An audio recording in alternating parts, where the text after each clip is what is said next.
बिस्मिल्लाहिर्रहमानिर्रहीम। अस्सलाम वालेकुम व्यूअर्स। आज मैं लेके आई हाँ पंजाब की खास सौगात आलू का परांठा। आलू का परांठा किंज बनता है और इसका की तरीका है, चलो आइए असी बनाने।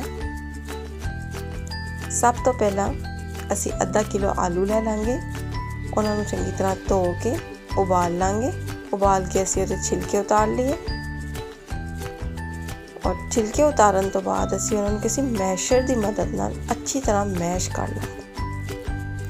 वो साढ़े पंजाबी च कहते हैं ना, चंगी तरह फे लांगे इन्हों। तो जो आलू साढ़े अच्छी तरह मैश हो जाएंगे तो कोई अद्धी को गड्डी पुदीना जिन्हों असी चॉप कर लिया अच्छी तरह। एक मोटी वाली हरी मिर्च जी थोड़ी घट तिखी होंदी है वो, ते थोड़े बेसिक मसाले ने। 1 टीस्पून लाल मिर्चा, 1 टेबल स्पून सुक्का धनिया कुटिया होया, ते 1 टेबल स्पून नमक का यानी कि लूण का पावांगे। और 1 लीमू जड़ा ना, एक नींबू असी निचोड़ लांगे, दाने असी कढ़ लांगे लीमू के।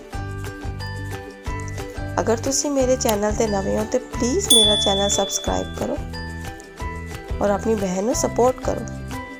सारा मसाला अच्छी तरह रला लांगे, मिक्स कर लांगे चंगी तरह।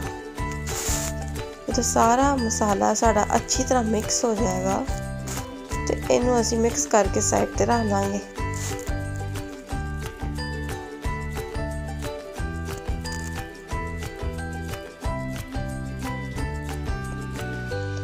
हुण एक पेड़े के बराबर ना आटा लैके उहदे 2 छोटे छोटे चुने चुने पेड़े करने ने।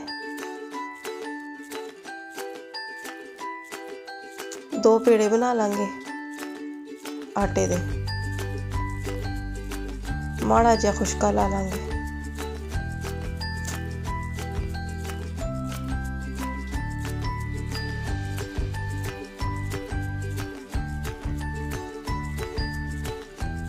हुण हत्थां दी मदद नाल रोटी बनावांगे, फिर रोटी नूं वेल लांगे जरा जिहा।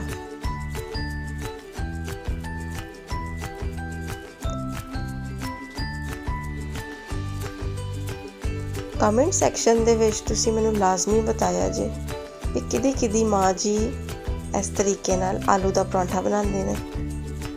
और सबसक्राइब जरूर करियो मेरे चैनल में।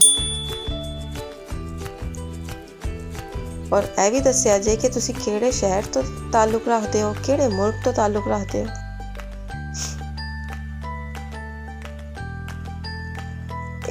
एक रोटी वेल के ही साइड ते रख लांगे, दूसरी रोटी भी उंज ही वेलांगे वेलने दे नाल, हल्के हाथ नाल। फिर एहदे विच इनू थोड़ा खुशका लावांगे। खुशका इसलिए लाईदा है फिर जदों पराठा पकाईदा है ना तो जो रोटी है ना वो सही अच्छी तरह फुल जाती है, स्टीम अच्छी बनती है रोटी दे विच। अच्छा हुण जिहड़ा असीं बैटर बनाया सी, आलू की पीठी बनाई सी, वो आलू की पीठी इहदे विच ला दांगे। चंगी तरह किसी कांटे की मदद दे नाल फैला लांगे।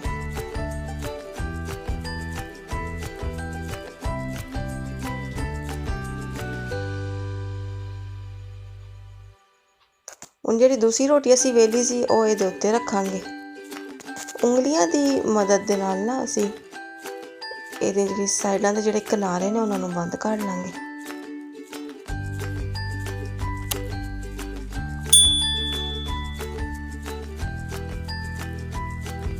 थोड़ा जिहा इहनूं हत्थां दी मदद दे नाल दबाव दे के प्रैस करांगे। फिर खुशका लावांगे माड़ा जिहा, फिर हल्के जे हत्थां दे नाल मेलने की मदद दे नाल ना असी इहनूं वेल लवांगे।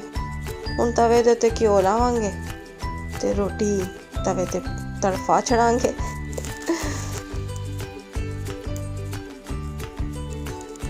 रोटी पलट दांगे, उत्ते घिओ लावांगे। वैसे इक्को ही पासे घिओ लाईदा, ਦੋ ਪਾਸੇ ਲਾਉਣ ਦੀ ਜ਼ਰੂਰਤ ਹੀ ਨਹੀਂ ਪੈਂਦੀ, ਇੱਕ ਪਾਸੇ ਲਾਓ ਤੇ ਦੂਜੇ ਪਾਸੇ ਆਪੇ ਹੀ ਲੱਗ ਜਾਂਦਾ।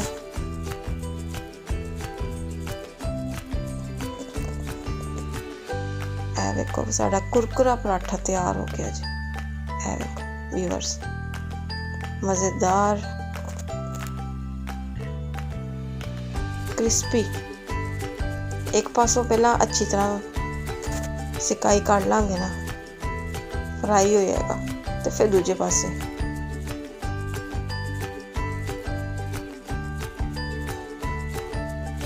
ਵੈਸੇ ਬਣਿਆ ਬੜਾ ਮਜ਼ੇਦਾਰ ਸੀ।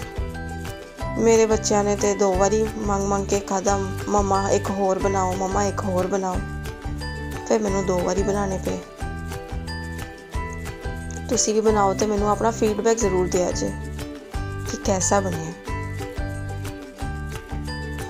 ਇਹ ਜਿਹੜਾ ਵਿੱਚ ਨਿੰਬੂ ਪਾਈਦਾ ਨਾ, ਨਿੰਬੂ ਦੇ ਨਾਲ ਇਹਦਾ ਅਸਲੀ ਟੇਸਟ ਜਿਹੜਾ ਨਾ ਥੋੜਾ ਹਟ ਕੇ ਆਉਂਦਾ। ਤੁਸੀਂ ਇਹ ਗੱਲ ਨੋਟਿਸ ਕੀਤੀ ਹੋਏਗੀ, ਇਹ ਦੇਖੋ ਸਟੀਮ ਜਿਹੜੀ ਬਣਦੀ ਨਾ ਪਈ ਹੈ, ਜਿਹੜਾ ਫੁੱਲਦਾ ਪਿਆ ਪਰਾਠਾ, ਇਹ ਜਿਹੜਾ ਅਸੀਂ ਵਿੱਚ ਖੁਸ਼ਕਾ ਲਾਇਆ ਸੀ ਉਹਦੇ ਨਾਲ। ਤੁਸੀਂ ਚਾਹ ਦੇ ਨਾਲ ਇੰਜੋਏ ਕਰੋ ਇਹਨੂੰ, ਦਹੀਂ ਦੇ ਨਾਲ, ਮੱਖਣ ਦੇ ਨਾਲ, ਮੱਖਣ ਦੇ ਪੇੜੇ ਦੇ ਨਾਲ। ਤੁਸੀਂ ਮੈਨੂੰ ਆਪਣਾ ਫੀਡਬੈਕ ਜ਼ਰੂਰ ਦਿਓ, ਠੀਕ ਹੈ, ਕੈਸਾ ਬਣਿਆ, ਕੈਸਾ ਤੁਹਾਨੂੰ ਲੱਗਾ। ਔਰ ਅਗਰ ਤੁਸੀਂ ਮੇਰੇ ਚੈਨਲ 'ਤੇ ਨਵੇਂ ਹੋ ਤਾਂ ਪਲੀਜ਼ ਸਬਸਕ੍ਰਾਈਬ ਮੇਰਾ ਚੈਨਲ ਕਰੋ। ਅੱਲਾ ਹਾਫਿਜ਼।